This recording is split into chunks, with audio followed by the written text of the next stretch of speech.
Hello ladies and gentlemen, I hope you guys are doing well. Today I'm going to do a movie review about Norwegian Wood. It is based on a 1987 novel that is written by Haruki Murakami. I hope I pronounced it right. But anyway, it's made from 2010, and to be honest, it's actually not directed by a Japanese director. It's actually directed by a Vietnamese director, so it's kind of a coincidence. But anyway, so today I'm going to talk to you about this movie, and before we begin, there's going to be some spoilers from the book as well as from the movie. So if you haven't seen the movie or have you read this book, I suggest you guys stop this video right now and go read the book or watch the movie or do both. So thank you very much, and let's get started. So the movie starts off with the introduction of Toru Watanabe. He's a college student, works at a record store, and he has a good relationship with his friend and also his friend's girlfriend, Naoko. But unfortunately, events took a dark turn when his friend killed himself and Naoko went to a serious depression.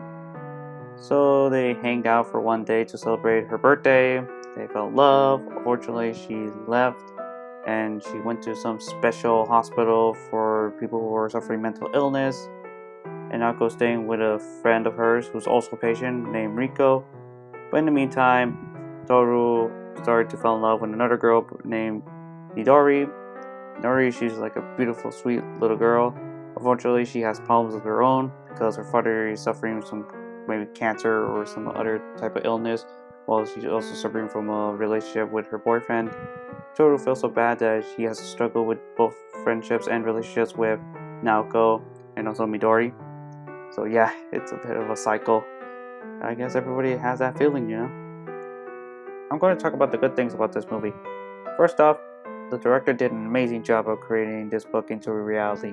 I really love how he done the work. I love how he done with the setting. I really love how he done with the editing process. I really love how he done with the imagery of showing about the entire setting of 1960s Japan. And second of all, I really like the performances, particularly Riko Kikuchi's performance as Naoko, because she really has the characteristics of her being suicidal, also being angry, also being frustrated, sadness, loneliness, etc., etc. And to be honest, I think she deserves a prize. After all, she did appear in a critically acclaimed movie called Babel. If you guys don't know about that movie, Babel, it's a 2006 movie directed by my own man, Alejandro González Iñárritu. So if you haven't seen that movie, check it out. Otherwise, you have to wait for my other video to talk about that movie as well. Last off, I really enjoyed the music because the music really shows the imagery. It also shows the sadness of the characters, shows the frustration of the characters. It also shows the shocking elements and plot twists that really shocks audiences, including myself. I know many of you guys are going to be a little skeptical of how the music starts and how it ends, but I guarantee you that the music is really great. I don't know who made this music, but I'm really going to give that person a big round of applause.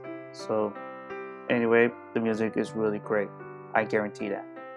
Now I'm going to talk about the bad things about this movie, and to be honest, the movie really didn't have some sort of connection with the book.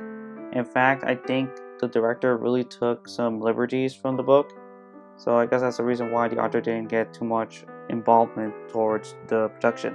So it's kind of a little sad, but here are the things that I really didn't like about the movie. For example, there's a character named Stormtrooper who really played a key role in the book. He really helped the character Toru to organize his stuff and also to handle his situations.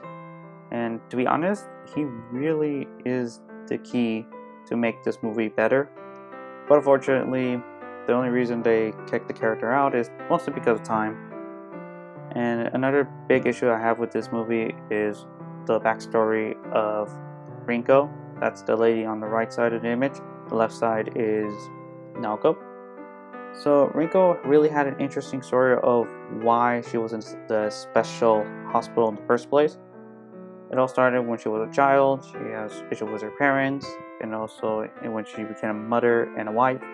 She was having an affair with her piano student, and there was a lot of fiasco that's going on with that relationship, and that resulted her to be depressed, be a little bit insane, that she decided to go to that special hospital, and she's been there for probably like more than 5 years, or probably more. I have no idea, but she's been there that long, and it's really important to know that that story really shows why Rinko is an interesting character, not only in the book but also in the movie. But I guess the reason why they didn't put that story in is because of time. You know how it is. So some of you are wondering how I managed to look at a movie called Norwegian Wood in the first place. So to be honest, I really looked at Wikipedia because I'm a huge fan of the film festivals, especially Venice film festivals, because they really showed great, interesting movies. So as you can see from this image, it shows the cast and the crew, well, specifically the director. Yeah, the entire crew probably went to work somewhere else. But anyway, they're right there at the 67th Venice Film Festival Awards. Even though I didn't win, but I really got to see the experience of why it got nominated in the first place.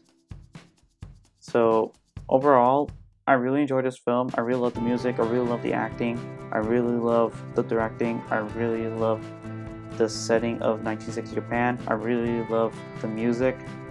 I think I mentioned the music twice, but anyway, I also love the connections towards the Beatles, because the story really focused on pop culture, especially during the 1960s, and because the Beatles still is a valuable source of the 1960s, I guess the author and also the director decided to use the Beatles as their main focus of pop culture.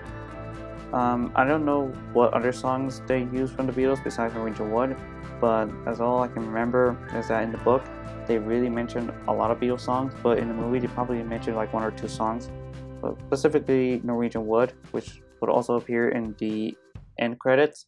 So spoiler alert for everybody, but if you really want to hear the song Norwegian Wood, it's on Rubber Soul by the Beatles. So check it out on Spotify, check it out on YouTube, check it out on Napster perhaps. But anyway, it's called Norwegian Wood by the Beatles.